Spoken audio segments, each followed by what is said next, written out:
Mi scusi,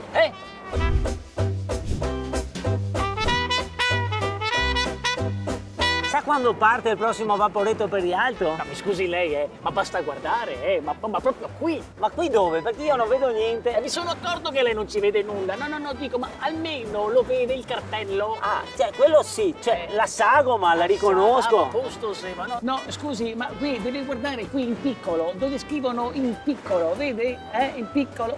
Ma in quanto in piccolo scrivono questi qui, Beh, mi scusi, ma non mi sembra che anche lei abbia questa gran vista d'aquila, Sì, ma da poco, sa. Sarà al massimo una settimana che ho cominciato a far fatica a vedere le cose. E che ha intenzione di fare? Di andare a fare altre brutte figure in giro? Le ricordo che è lei che cercava di sapere gli orari dei vaporetti, non io!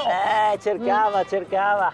Mi sa che è arrivata l'ora di cercare uno bravo, Sì. un oculista, un bravo ottico. Sì. Così magari poi lo consiglia anche a me. Quindi pure scroccone lei, Senta, ma insomma, questo orario? Adesso chiedo, mi scusi? Scusi, sa Ma quello è il palo della luce. come fa a sapere che è il palo se lei non ci vede nulla? Perché ci ho sbattuto contro arrivando. Va bene, comunque chiedo.